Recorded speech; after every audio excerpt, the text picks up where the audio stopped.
MBSi is an auto recovery industry-leading SaaS product company connecting lenders, forwarders, and agencies. MBSi provides seamless case management using data-driven automation with their Recovery Connect platform, providing all parties with visibility into same case status. So please say hello, make new friends, and grow your network, and learn from the best on ATI number 1, ATI Auto Business.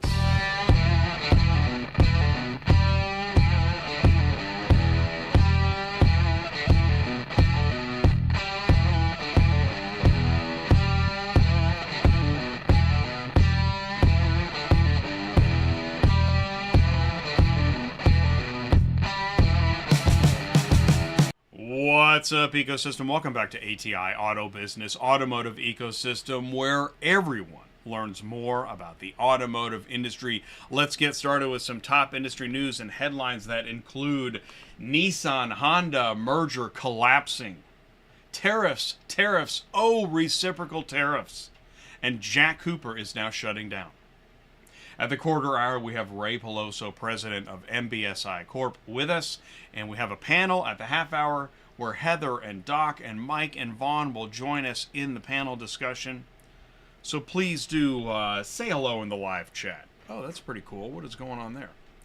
It is show 385 in a row on a Tuesday. MBSi Corp is with us talking about seamless recovery case management, and you may have seen different ads about get more cars faster, delivering innovative software that connects lenders, forwarders, and recovery agencies in real time, streamlining repossession, reducing risk, meeting industry compliance standards, listening, improving, and innovating the tech in this landscape. So we're going to be learning more about that. That's the point of tonight's show, is to learn more about MBSi. You're going to have the opportunity to ask questions and meet more of the company and some of their partners. Ray Peloso, president, is with us for the feature interview. Heather Ford is with us, product strategy and communications at MBSi.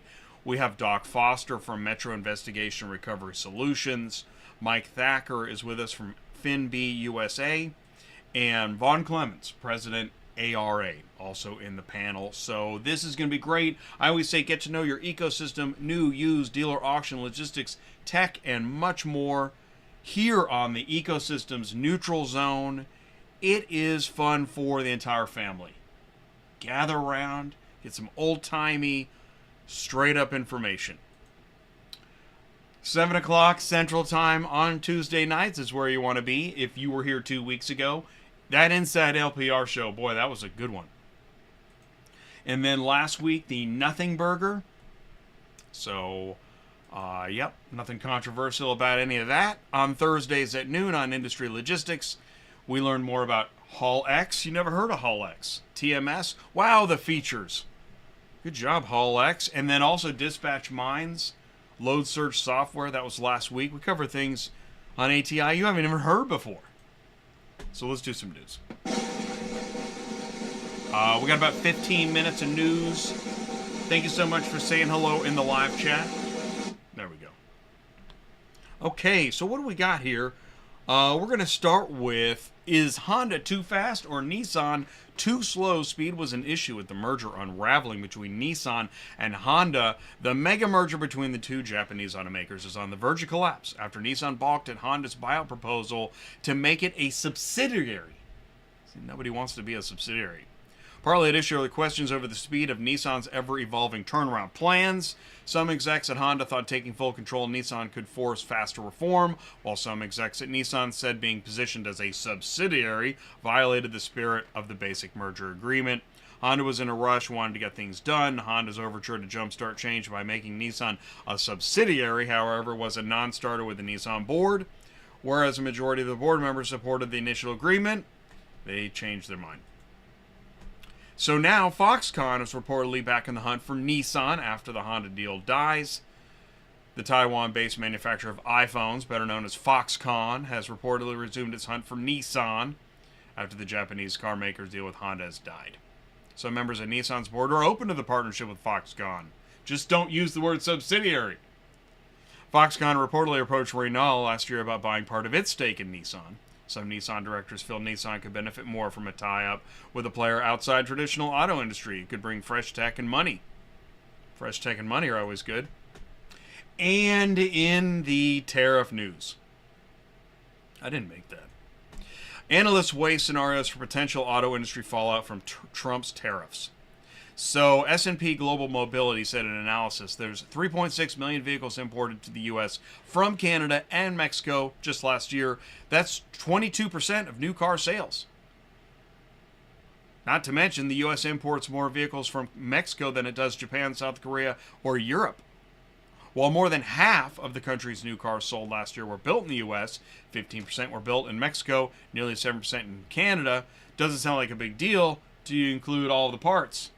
The tariffs are likely to lead to significant price increase on new cars overall at a time when consumers are already pinched.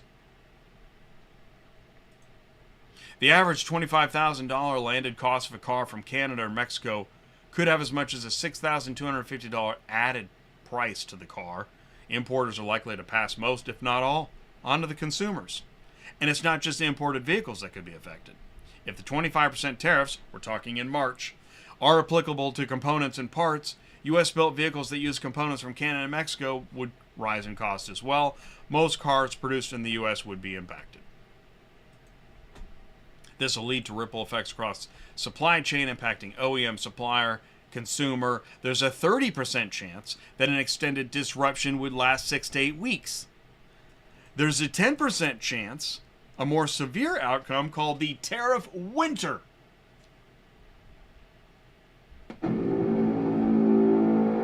could eventually lead to a multi-year double-digit percentage decline in North American new car sales. Who said it was the golden age?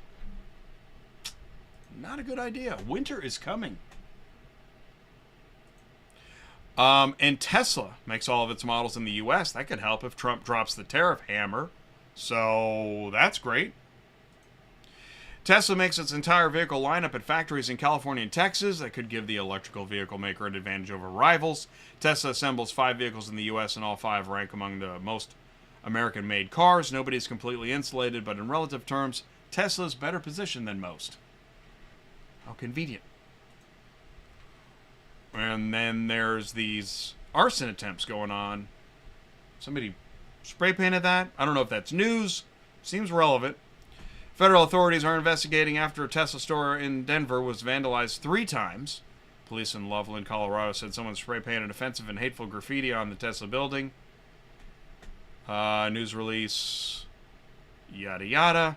Multiple vehicles had a red X painted on their windshields, but it is notable that swastikas and phrases included "No to Nazis" painted on the Tesla showroom in the Netherlands. So it's a global issue. There's craziness everywhere.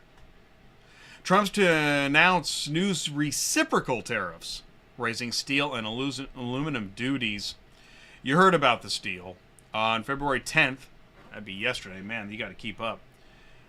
Trump announced plans to impose reciprocal tariffs on foreign imports. This move doubled down his stance that other countries had long taken advantage of the U.S. Speaking to reporters in the Oval Office, he said he would unveil the details of the tariff soon. The announcement came as Trump signed proclamations eliminating all prior exclusions on steel and aluminum tariffs, raising duties on both metals to 25%, reversing exemptions and all the glad-handing that had happened in his first term under Biden. Now it's across the board. It'll be placed on cars, semiconductor chips, pharmaceuticals. The U.S. officials stated that under the Biden administration, the exclusion process for steel and aluminum tariffs had become unmanageable, granting hundreds of thousands of product exclusions, and he is going to stop all that. Tariffs across the board. By the way, CFPB headquarters have been closed following Musk's latest DOGE shutdown. In another weekend takeover of a federal agency's operations, staffers from a efficient initiative led by Musk shut down CFPB. Last Thursday, 4 young staffers working under Musk walked in. First, they were talking about read-only access to documents, personnel files, budgeting data. By Friday night, they granted all access to all data systems, including sensitive bank info, enforcement records, and by Sunday, the agency was a skeleton, with its funding limited and activity suspended. This move will be welcome to car dealers who have fought against CFPB's mission from the beginning, contending the agency duplicates regulations already handled by other state and federal agencies. Project 2025 calls for abolishing CFPB. That's great. Which Congress created as a consumer watchdog in the wake of financial crisis that precipitated the Great Recession. Don't mention that. The CFPB is mandated to perform direct supervision of large banks and companies it oversees. No big deal. CFPB examiners have access to banks with $10 billion or more in assets. The agency's former director told a congressional panel last year it had returned $20 billion to consumers since its inception. Those pesky consumers. Protests are up after CFPB consumer watchdog boss tells the staff to stop. So, winter is here. By the way, it was mentioned by a 25-year veteran of the CFPB and FTC that there is no federal agency that duplicates the CFPB, which has jurisdiction over bank and non-bank providers. And by ordering the employees to stop, the administration has unlawfully trampled the power of Congress. According to NTEU, representing more than 1,000 employees of CFPB, in a lawsuit, the work stoppage order by the executive branch is a clear violation of the principles of the separation of powers. Oh, those pesky separation of powers. And, yeah, you know, helping consumers not get ripped off. Who needs it? Speaking of, 2,500 layoffs expected as car hauler Jack Cooper to wind down its operations. Jack Cooper Transport's going to lay off 2,500 workers after longtime customer General Motors decided to cancel its partnership with Jack Cooper. That was after Ford Motor canceled theirs. And they tried intense negotiations. GM issued a stop shipment on orders as of Thursday. In just a few weeks, the 100-year-old auto hauler lost its largest and second largest customers, both of whom had been partners for decades. Now Precision Vehicle Logistics will take over for Jack Cooper at some Ford facilities, according to MBSi reports. And according to Teamsters Local Union 745, the union has successfully reached an agreement with Precision Vehicle Solutions to ensure a smooth transition for yard operations. At least 30 Jack Cooper drivers will be transferred to Precision for running long shuttle work. Jack Cooper was founded in 1928 as a hauler for GM in Kansas City. Since then, it grew to be one of the largest fleets of finished vehicle carriers in North America. As somebody said on LinkedIn, this will have ripple effects. Given the loss of our Ford revenue and GM unilateral decision, Jack Cooper's management board of directors are faced with no choice but to ask our employees not to return to work unless contacted by management. A few workers will be asked to remain on staff to help with the company's shutdown. What a year we're already having. And as I'm reading the news and thinking about it, oh yeah, that's right. California just had a fire tragedy. And we're already moving on to new tragedies. So that's great. That's why ATI is where everyone learns more about how the automotive industry works. I am not here to sugarcoat things. I know it's not popular. You're not going to like some of the headlines of some of my shows, but darn it, you will get the news on ATI. New, used, dealer, auction, logistics, tech, and more, regardless of the conference, regardless of what else is being said. I don't ship cars. I move information. It's important information, which you can get on this podcast, not on many others. You can go to ATIAutobusiness.com if you choose, if you dare. Do me a favor, stick around. Right after this, I'm going to be live with Ray. We're going to learn more about MBSi, the ATI way. Stick around. We'll be right back. Transport Auto Quoter is by far the leading auto quoting software on the market and the only auto quoter with a pro version that comes preset with accurate pricing for anywhere in the U.S. So you don't have to worry about it. The best part is that no change with your current software is needed. Just plug TAQ in and start booking jobs. Carriers can easily plug TAQ into their current websites and start making money right away. I bet you're wondering how we do this instantly and accurately 24/7. Well, constant analytics is the key. Our Price Watch team is constantly monitoring current market conditions, paying close attention to seasonal and quick-moving industry changes. At the end of the day, it takes a lot of time and data to maintain good pricing, time that most of us just don't have on a daily basis. So free yourself up. Using TAQ Pro is really a no-brainer. Save time and money, maximizing your leads and optimizing your online investments. You'll finally be able to sleep well at night knowing that TAQ is on the job selling for you 24/7. Never missing a potential job.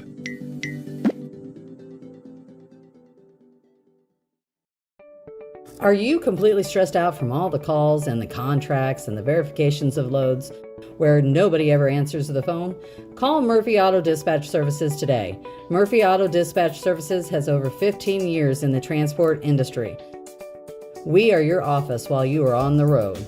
We book, we verify, and we bill out your loads for you. We have an excellent accounting staff and an even better dispatch team. Give us a call today at 417-273-0021, or if you want to email me, it's murphyautotransport31@yahoo.com. Give us a call today.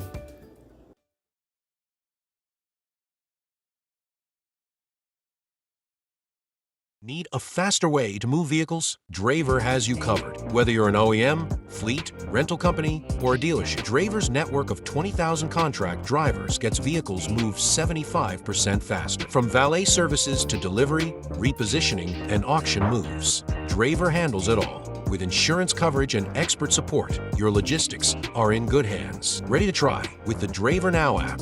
Testing out Draver services is simple. Download the app today, request a move, and experience how Draver can transform your logistics. Or contact us today to learn about our full suite of services. How do you move a fleet of rental cars in less than 24 hours? 24. How many hours was that? It was fast. Call Draver. Visit draver.com. They can help you with that. All right, do me a favor. I already had a button go crazy. So do me a favor, but I still have my applause button and my drum roll. Help me wish a warm welcome to Ray Peloso, president of MBSi. Ray, can you see me and hear me okay? I can see you and hear you. How do I sound? Oh, you sound great. Thank you. Thank you, Ray. You got it. Happy to be here. It's great to have you here. I think, as I said to you when we first talked, I sat in your session at Used Car Week, and I realized I want to know more about you. I want to know more about MBSi. So, kick us off. Say hello. Tell us a little bit more about you and MBSi, please. All right. Well, first of all, thanks for having us on. It's been great getting to know you since Used Car Week, and that was a great session. So, quick 30-second bio on me. I've had two careers. I spent about 20 years in lending. I worked at places like Capital One, Citibank. I worked at Citizens Bank during the Great Financial Recession. So I had a full career in lending with a lot of work in operations, collections, and recovery.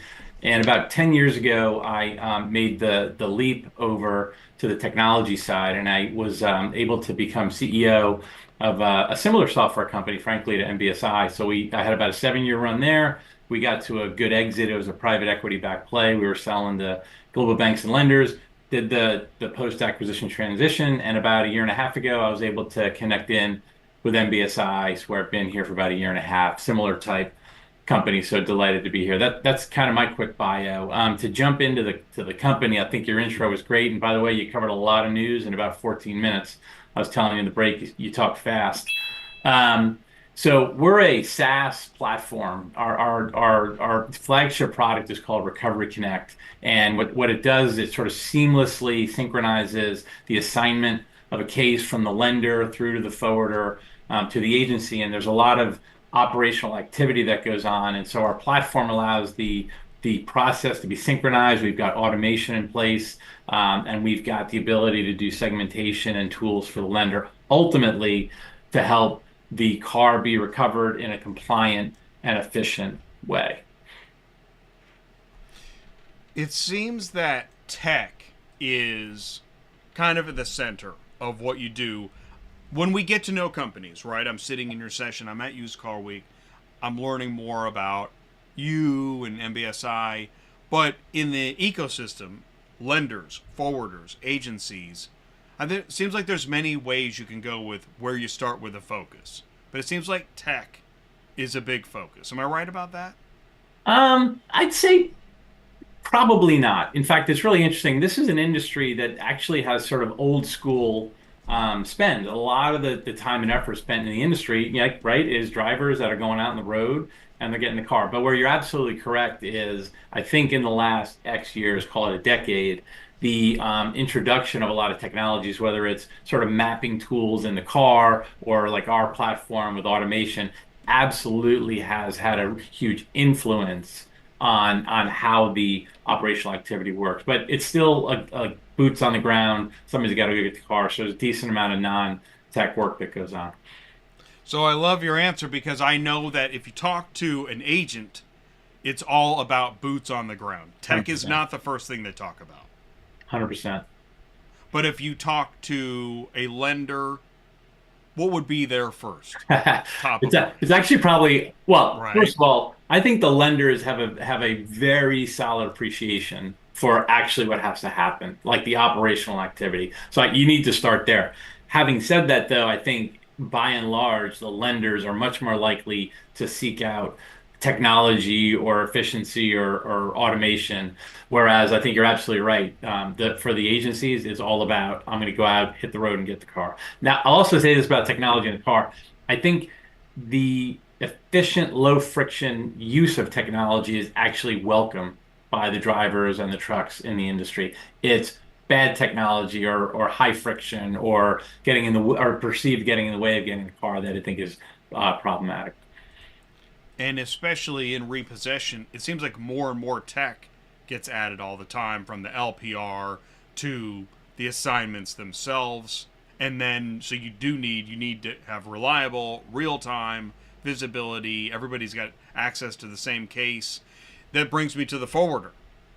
What are they focused on? Well, they play a role, obviously, as an intermediary, right, between the lender and the agency. And so, I won't speak for them per se, but they have, I think, a balanced view of they've got to do the active work to have the relationship with the agencies. And so that has a lot to do with people. That has a lot to do with kind of vendor management and oversight. So there's an important role that people play for the forwarder. But having said that, if you think about it, if you drew this out on a whiteboard, they're getting incoming assignments from multiple lenders. They're distributing assignments to multiple agencies. So there's a huge need for them as this sort of traffic cop role to have technology in place in order to scale up and be successful.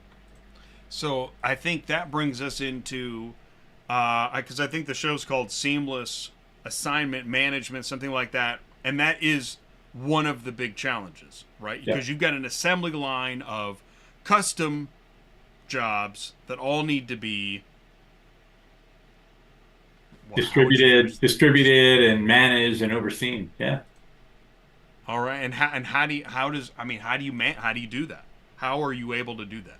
Yeah, so love our tech stack. If you imagine three panes of glass, like three windows on a browser, you could literally, I could show you how on a real-time basis, the experience, the lender is logging into one version, the forwarder second, agency the third. It is all real-time synchronized. And so I usually try to use examples. And so the driver's out, he or she is about to hook the car. There's a green button that says right now, that car is eligible for repossession. But you know what?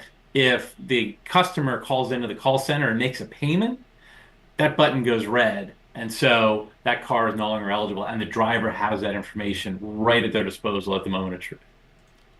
Awesome. That's part of what I was talking about at Used Car Week. How there are a lot of challenges happening at the same time, and we need great systems to have real-time information so people don't, right? You don't pick up a car that's not ready to be picked up, etc. There's different versions of how all this works, right? Because ultimately, we're serving a consumer and a lender. Well, there's many parties at play here, right? Mm-hmm. All right. So then, tell me more about. Okay, so we talked about industry-leading SaaS roadmap. Yep. What does roadmap mean to you? Yeah. So, for those that may not know the acronym, SaaS stands for Software as a Service, and they're all around you, like Microsoft Excel, SurveyMonkey, right? And so, what SaaS means to the buyer and to the end of the marketplace is, I consider our superpower to be our product team and our product roadmap.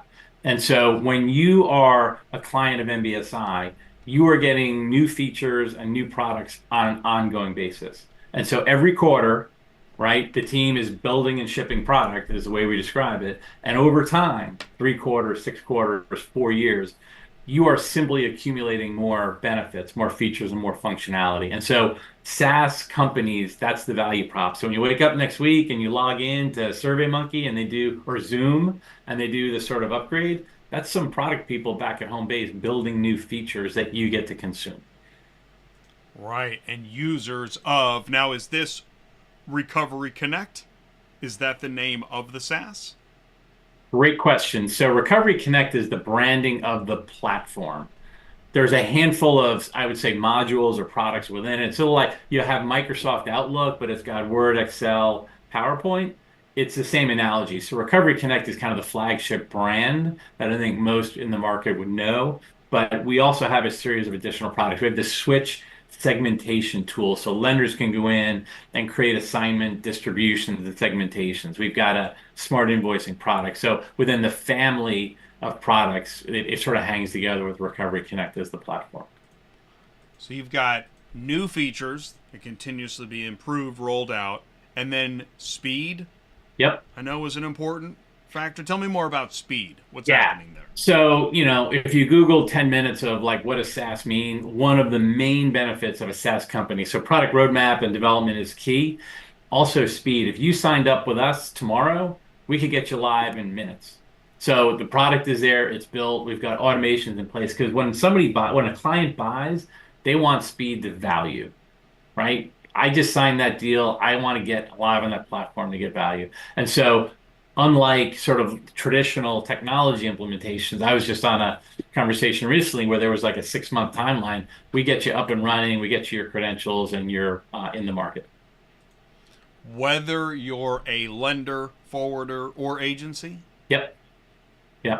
We're signing, the team could probably keep me honest in this, but we sign agencies every day. So agencies come in and out, they sort of win some business. And so we have a process in place for agencies to sign up and onboard. I literally, self-serve onboard. Which brings us to scalability, in that no matter where you're coming at, the solution, the case management, whatever vertical you're coming from, this Recovery Connect platform has something for you. Yeah, exactly. So it's a little bit of the geeky side of it, but we're sort of a cloud server-based technology company. So we use AWS, we could use Azure, whomever. And what that means to the user or the client is if they all of a sudden tripled their business, we're never a constraint. We can scale, we can add capacity. It essentially happens automatically. So our technology sort of self-modulates. And if you're growing, we're growing, and you don't have to worry about it. And there's a lot of changes and updates happening in the industry. Talk to me about cross-industry initiatives for a minute, if you would. So for me personally, I've only been here a year and a half. We quickly sort of figured out that we needed to spend more time with the agencies. And so quick history, I think MBSi traditionally was a little more focused on lenders, built some great functionality for lenders. And we found ourselves needing to sort of build, I think, stronger connections with the agencies. And in fact, I'm delighted that Vaughn's here tonight to chat a little bit about that. And so there's state associations that have become more popular and are gaining momentum probably in the last 2 years or so. So we're pretty active with them. There's the RABF fund, which is, a massive challenge at a very human level for the industry around the risks of drivers out in the field. And so we're excited to be involved in that. And we've got a collaboration going on now with the ARA around compliance products. So for me personally, it's been great to sort of immerse in that side of the business and get to know those folks. And we're delighted to be part of it. So what I just did then is I just started adding folks. I really didn't even give any notice we're live. It's tough to do all the juggling at the same time, but as we'll see in a second, Heather's joining right now. Mike, Doc and Vaughn are all joining us in the panel, so I know they're getting ready. Thanks for jumping in the live chat. If you have a question or a comment, please do put it. You can put it in the live chat. We're live on YouTube. We're live on LinkedIn. We'll be here for another 20 minutes or so. If you're just joining now, thanks for joining us to talk to MBSi about recovery case management. Panel, can you see me and hear me okay? I can. We see you. See me, you can hear me. Okay, great. Let's do this. I'm just going to go in order by window that comes after Ray. Mike, I see you. Please say hello and tell us a little bit more about you. Yeah. Hello, everyone. I'm Mike Thacker, Chief Operating Officer at FinBeat USA. We're an indirect auto lender based out of Fort Lauderdale, Florida. My background is not as exciting as Ray's, but I have spent 10 years on the lending side, and prior to that, 10 years on the automotive retail side. Fantastic. Thank you. Heather, you moved to Square. So, but I'm going to, Vaughn, you've been on here so many times. We'll keep you in the caboose. Heather, please say hello and tell us a little bit more about you. Hi, very nice to see you, meet you, or be on again, I guess. And great to see some familiar faces on here. I think Greg gave a little bit intro earlier, but I'm the head of product. So the roadmap is really my baby with my team, really trying to drive product and working closely with customers.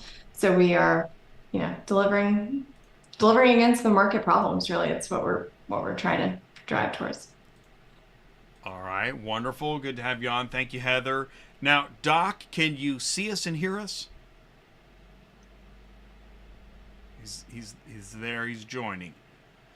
But all right, so we'll do this. Doc is still tuning in. Vaughn, how are you? Doing good, Jay. Thanks for having me again.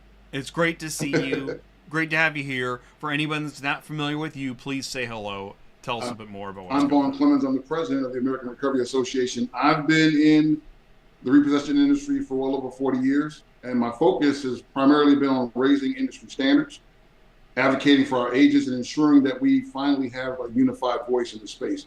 Right now, the ARA is working on raising that awareness. We're bringing more structure and fairness to the industry. We're advocating for national standards, and we hope we'll finally level the playing field in our sector. And I'm excited to be here to discuss with Ray and his team how we can move forward together. Wonderful. Glad to have you. And, Doc, can you see us and hear us okay? I can see you. Actually, Candy is my wife. I'm on her laptop, so I'm mislabeled a bit. She's probably a lot smarter than I am. She should probably be joining instead of me. But thanks for having. So I'm Doc with. Yeah. I'm sorry. Please. Go ahead. Yeah. No. Please do. Please continue, Doc. Thank you. All right. I have a 40-year career as a direct agent in the repossession network. For the last decade, I've been with Metro Investigations. I serve as their CFO. We cover Delaware, Maryland, Washington, D.C., and have a big footprint in the competitive market, right along with Vaughn in the Houston metro market. And we're one of the largest LPR providers in the country. Great to have you. This is a great panel. One of the things I love to do on Tuesday nights is have great panels and meet new people and have discussions that I haven't been a part of before. This, I'm not exactly sure where we want to start. I don't know if it's with the product, cross-industry initiatives. Vaughn, I think you teased up that there's plenty to talk about. Where is a good place to start? Cross-industry initiatives. One of the biggest challenges that we face as repossessors is, especially since the pandemic, it's staffing. With many industries, that's not unique to the recovery industry, but we're struggling to get those resources, and we're trying to pivot to get automation and AI to take some of these periphery roles and develop more efficiencies so we can operate more efficiently on the streets, whether it's LPR technology, mapping systems. And I've really been working closely with Heather and team about getting some front-end automations where we could streamline the process and have less human touch along the way. So I think the cross-industry initiatives is a really good place to start. I'll dive in a little bit. What we've been working with Doc and a few others, we have a live beta product right now for a few participating agencies that is really focused on invoicing, which is a huge hot topic in the industry. There's so many factors and just so many things that make billing really complicated for the agencies. And we've actually had a product in market for a couple of years now on the lender side that automates invoicing. And Mike, maybe we'll talk a little bit about it as a customer, but we have helped our lenders automate the invoicing approval process, right? So they have a contract set up with their service provider submits a fee request or an invoice, they can automate their response and whether that's approved or declined, whether it's in their thresholds. And so what we really started working with agencies latter half of last year on is how do we bring that same product to market for the agencies, right? Because there's so many scenarios where the lender does not have a direct relationship with that agency. So even though they're leveraging that product, the client that's paying that agent is actually not leveraging that product. So I think that's a huge one for the team. And so far, for Metro alone, we're finding a lot of opportunity where we can help them automate the billing. And man, the team at Metro is great, right? They're brilliant women working on billing. They have put a lot of great processes in place to help them keep tabs on all the different fees that are changing. I mean, sometimes on a daily basis and the SLAs. But at the end of the day, like, they're human, right? Like it's easy to miss something or to not see a note that came back if you received an approval through email. So anyway, we're working closely with them on this, but we're really excited about that initiative.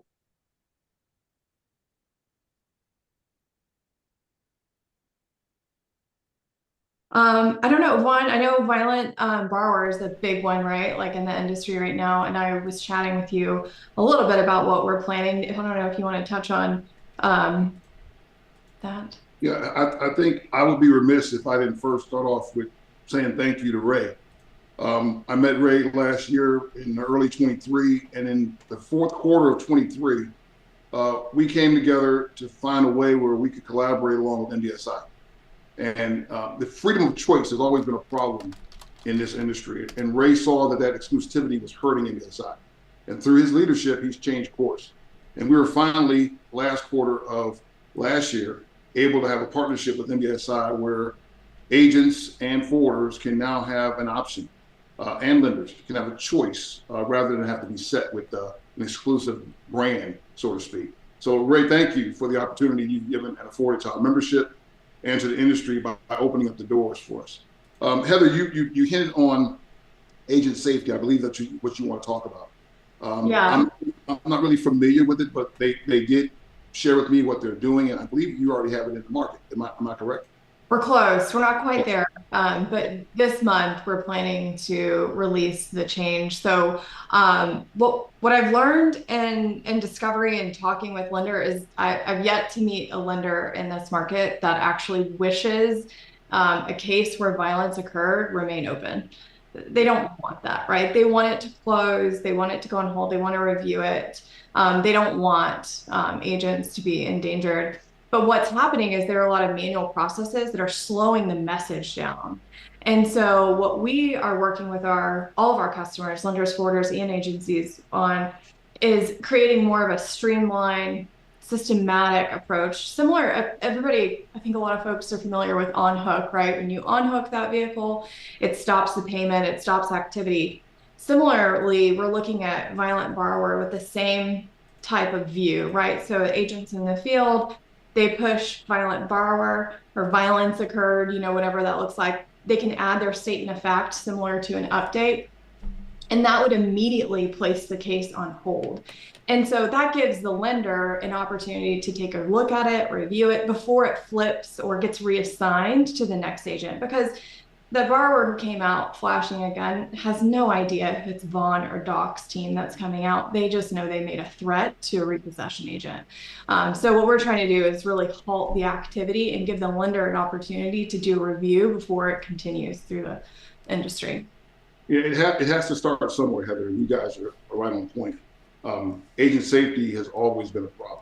It's and a lot of people talk about it, how they want to protect the agents, but there is very few that have done anything to promote that safety that we really need, which starts there with closing these assignments once an agent finds out there's something going on with it. But the dual assigning of the assignments is also another nightmare that we're experiencing with. But starting there, what you guys are doing right now is going to help immensely. But we need to focus more on safety and less on speed and cost. And that's really what we want to drive our message throughout the course of this evening and throughout the rest of the year. Jay, this is kind of, as a quick overlay, an example of like Heather was out 4 quarters ago with Doc and Vaughn and others saying what matters, what features should we go build. Now, I wish we'd gotten that faster. Like, I don't feel great that it took us 3-4 quarters, but we're actually pretty excited about getting this violent borrower feature out this quarter so that we start addressing everything Vaughn just talked about. I was actually going to ask, so, because like in the invoicing example, yeah, where do some of your innovations come from? Oh yeah, they have to come from the customer, right? Don't get me wrong, the team has brilliant ideas that we would love to tackle anytime, but who's to say it would actually be used? I say it all the time. I don't repossess cars for a living. So I have to connect with those people. I don't run a bank, the collections department like Mike Thacker does. Like, we have to connect with these folks so that we understand what problems exist. Or what are another example is like heavy human process, right? Like if we go sit down with Mike and we're like, man, it's taking you that many clicks to, get something done, or you're, downloading an email or downloading an Excel file, attaching it to an email and sending it somewhere else. Those are technology opportunities. And so that's why we try to spend a lot of time in market with our customers, all of them, trying to understand how we can help. I think, Jay, an example of where technology can help solve a problem, and then I'll stop talking, is we sat with a major lender who described their internal costs have grown like 4x in the last number of years. Forget the costs that go out the door to the forwarders and agencies. And so those are like perfect use cases for how can you start taking technology and chisel away at all those internal costs that go on at that lender. Well, you've got everybody represented here in a microcosm of a panel, don't you? Yeah. That's pretty neat. Because we can jump around from Mike. We can ask you about how your experiences are being served. Let's start that. Let's do that. What kind of problems are they solving for you? Talk about billing, right? It's and someone early in the conversation was talking about staffing. We've had an issue with staffing. So what can I do to automate processes so I don't have to hire more people, whether it's accounting, administration. So when Heather touched on preloading contracts, whether it's flatbed fees, fuel fees, transportation, whatever is, if I have pre-approvals, that's one less thing that I'm relying on a person to manually review and accept or dispute or have an error. It makes all those things easier. And that's just on the billing. And then on the actual repo assignments, using the platform more efficiently, right? When we didn't really talk about the product Switch, which has been really a game changer for us. So we started using Recovery Connect, 18 months ago. And I would say internal, we probably didn't use it well. I've rolled up my sleeves and got more involved. And what that allowed us to do, for those that are on the call don't know what it is, so we only use forwarders. We're a relatively small company, but we lend in 30 states, which means repossession assignments can be in 50 states. And what that allows us to do is manage the efficiency, productivity of the forwarders. So with the Switch product, what we did was we had different tiers. So each of the assignments were split evenly, 33, 33, 33. And as quarters progressed, we said, okay, this forwarder is doing better than, forwarder A is doing better than B or C. And that may change as it goes to tiers 2 and 3. And we'll just say they're in 30-day increments, if you will. So it really allowed us to improve our recovery rates and days to repo. And we've made changes with certain vendors based off the efficiencies that presented themselves through Recovery Connect. And then I can jump to the MBSi, the reporting side of it, but I'll take up another 30 minutes, which I don't think we have that much time. but it really has made us much more productive, efficient. It's been a big win. I think Mike offers an interesting window into a side of the industry that's really important, is understanding from the lender's perspective how it's going, because it's not something we normally get to hear about. So I want to ask you, Doc, what do you think of when you hear that from your angle? What would you want to add? Well, one of the things that many of the, a vast majority of our volume comes through our forwarded partners. And there's multiple forwarders out there that do business with 45 up to 100 clients. And if you look at the billing on each of those, they all have different rates, especially since the pandemic. Some will put some incentives, some will allow flatbed fees, keys, storage, personal property fees. So on any one repossession, across that portfolio, they have different price points.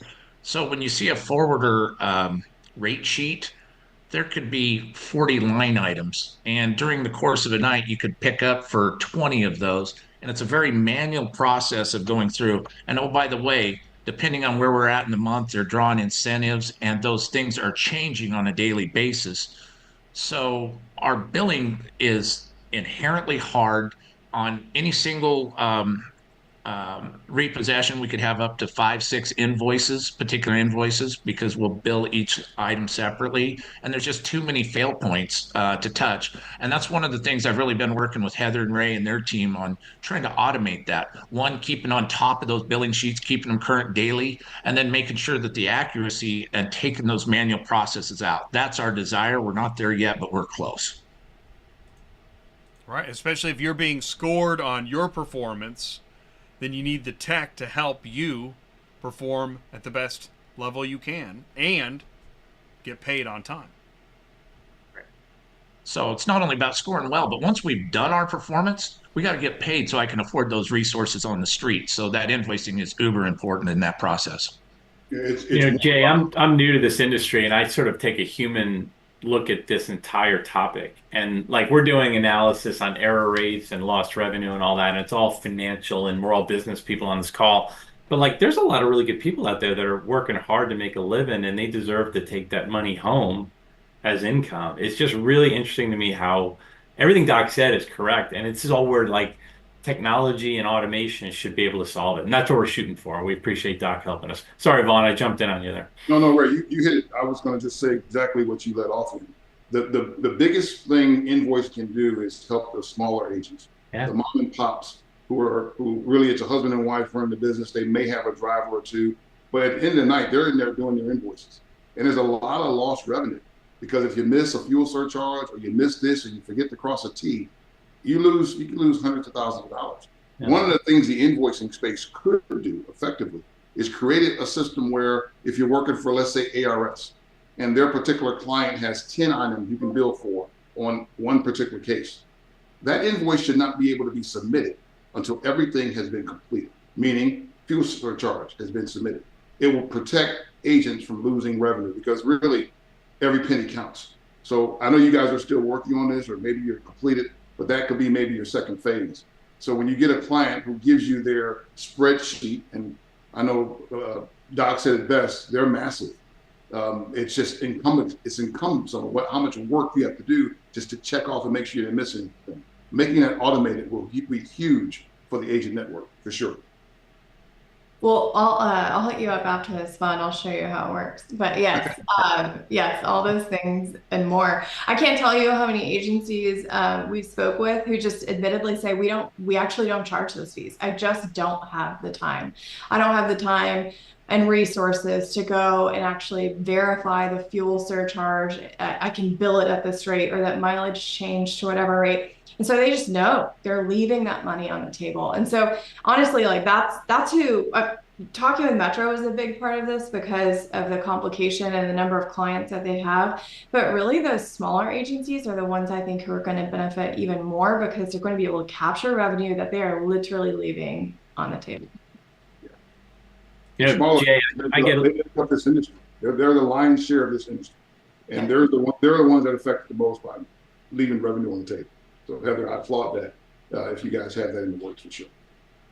Jay, we talked earlier about SaaS, and like I get a little geeked out at this point, so I apologize. But like Heather's got a really cool job, because what we do when we do our best, we don't always do our best, is you bring in a small amount of clients, we call it a beta or a prototype, and the product is only like 70-75% complete, and you get folks that are willing to come in and road test it and kick the tires and improve it for a period of time, and then you roll it out to the market. And so part of what we do, and I think it's really cool that Heather gets to do it, is we sort of have the concepts, you get them going, so that by the time you actually promote it into the full market, you've had really smart people like Doc kicking the tires and improving it. So it's a fun way to build software products.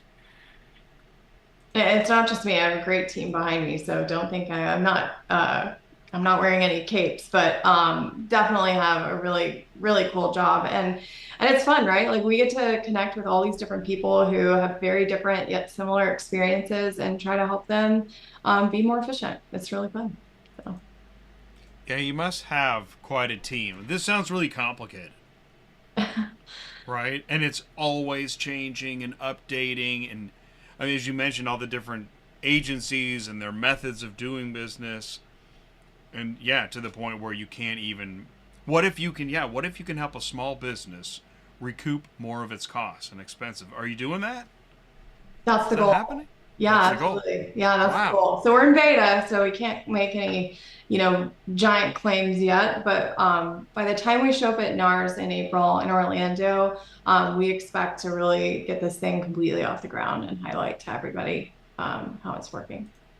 And also, like on the lender side, we're working with a lot of lenders for some lien verification tools. So again, another problem in the industry where you have a lost lien and repossession occurs. So, a repossession error effectively occurs. And what's happening is, again, a lot of manual processes are in play, and you don't have systemic ways to check and stop activity. And so those are opportunities we're working to capitalize on as well. Seems like there's a lot of features, right? I'm looking at kind of a list. What's Case Importer? Tell me about that. What's that? It's the ability to import cases from any system. So, we aren't the only case management system in the market. Everybody knows all the major players, us being one of them. And so what we're trying to do with our roadmap and what we're building as a SaaS company is really differentiate ourselves in the market so that large, small, whatever size agencies will actually look at us as a potential for system of record. And what we're trying to do here is understand their problems and provide software that helps them solve that. So as part of that, if you did want to use our system, you're likely going to need to get your cases into our system if they aren't originating there. And so the importer is that ability to pull that information into the system and then realize the benefits. So a perfect example is the invoicing. So maybe today you need to status and keep all your information in a different system for the case to satisfy your client. But at the end of the day, you could import it into our system to generate your invoices. So it's all automated, right? Like that's one of the pieces that we're diving into. Right. Yeah. So if your business and you're midstream and this isn't working. This system I have right now isn't working. You can help me. Yeah, absolutely. I like what Vaughn said earlier, because I do fundamentally believe freedom of choice really matters. And so like our philosophy is not to force that choice, like either or, yes or no. I actually think there's plenty of room for users of these systems to have like what we call interoperability.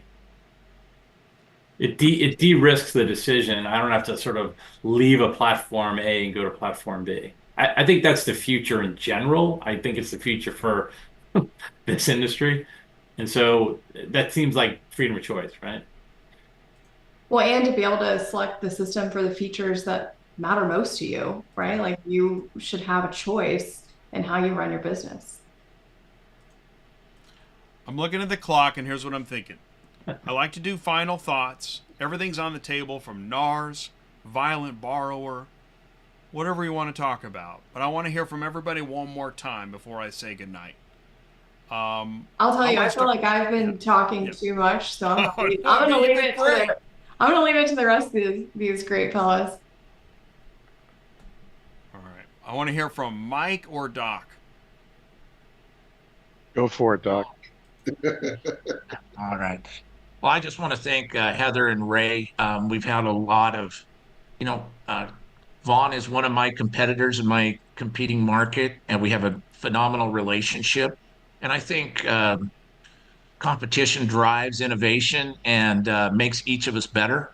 And I've really enjoyed working with Heather and Ray going forward. So I applaud them for their competitive efforts. I really believe they're trying to drive this innovation. Whereas a decade ago, LPR, mapping, the next generation for the next decade to come is going to be generated around AI. And those companies that embrace that and the technology and the AI, they're going to be the ones that leverage to the next level. And I think Heather and Ray are positioning themselves to really speak to that. So applauds. Nice. Yeah, I can see that. We haven't talked about AI because it is overused in daily speech, but you can kind of see where that next level's coming in. Got it. Now you're up, Mike.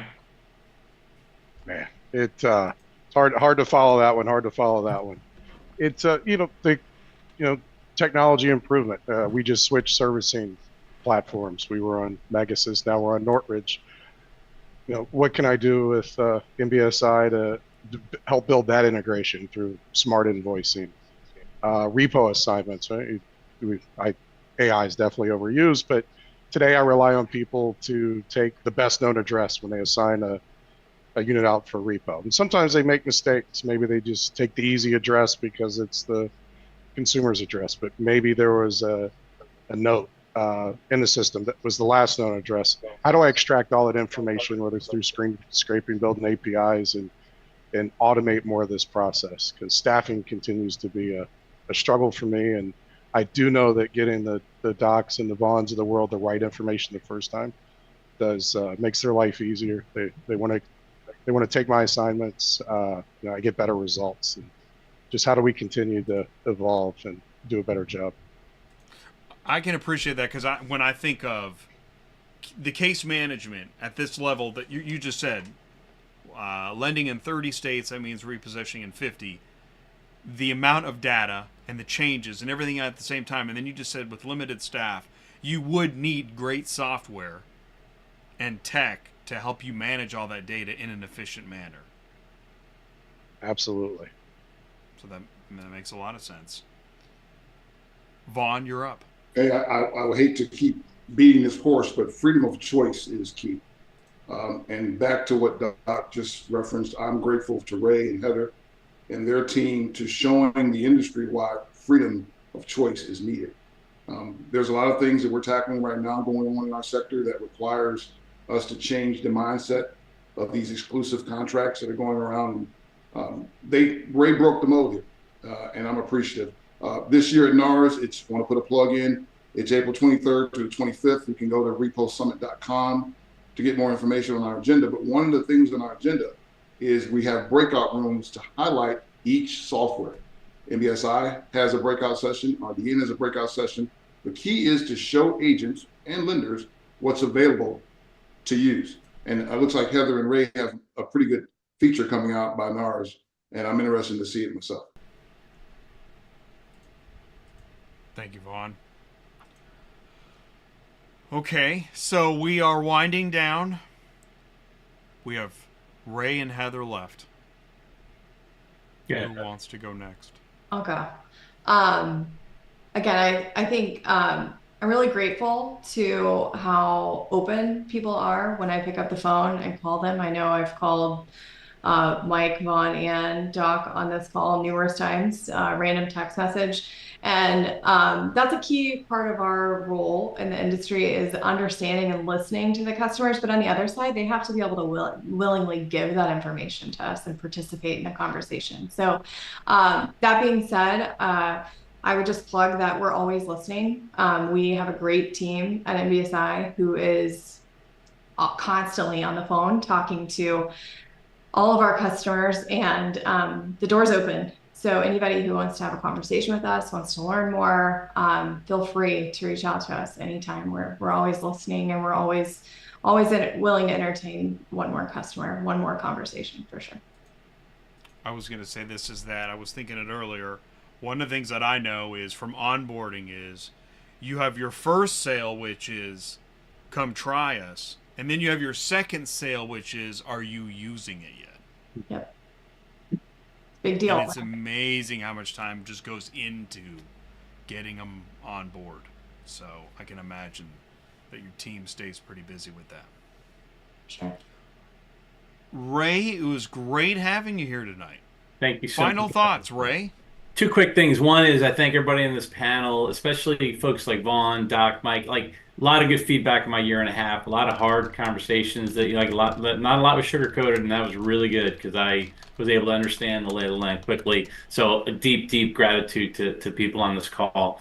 And second, I tell Heather and the team all the time, we're sort of evangelical, and we've got a mood of ambition, which is like over the medium term, great products win. And like we wake up every day saying, if we build great products, that's good. It's good for the industry. It's good for us. It's good for our clients. So that's how we think about things. You know, I knew when I was sitting in the meeting after the day we had our panel discussion and the involvement of your team, I knew that I had to learn more about you and MBSi, and so I thank you. Thank you so much for taking your time on a Tuesday night. Everybody here, Mike, Doc, Heather, Vaughn, Ray, thank you so much for doing that. I appreciate it. Thank you, Jeff. Thanks. Have a great evening. All right. Have Thank a you so great evening, everybody. Take care. Thank you. Good night. And, okay. I used to say, and that's a cut, like it was Hollywood, but it's not Hollywood. That is the end of tonight's show. And I feel like through the process of, you know, when I do a show, first I say, hey, you want to do a show? And then we have a rehearsal and we kind of talk and it's a prep. But there's no script. I got some notes, but I don't, you know, nobody knows exactly what we're going to do. And then we, you know, proceed forward with a conversation in a meaningful way where I get to know more about the team and the software and the purpose and the mission and the company. And I feel like we did all of that. So that's awesome. MBSi, right there, live on ATI. So if you feel like there is a message that you need to get across and it's just not getting across, and if, you know, I made it look easy and you tried to do a podcast and it wasn't so easy, I know. Send me an email, autotransportintel@gmail.com. I've been doing this forever. And I know that it is hard, especially live. It's much harder live. But if you do a pre-taped session, you can get trapped in editing forever. There's no need for that. I like the live energy. Thank you. That's super nice. And thank you, everybody, in the live chat. It's so great. I appreciate you. Yeah, I love trade shows. I'm usually online. Who knows what's next? But this is ATI Auto Business, where everyone learns more about how the automotive industry works. So thank you so much for taking the time. Let me know how I can help you. I'm going to run the car hauler. There is no show Thursday. And then, what am I doing Tuesday night? I know I have a show. I don't know. I'll see you Tuesday. Here comes the car hauler. Good night, everybody. Thank you.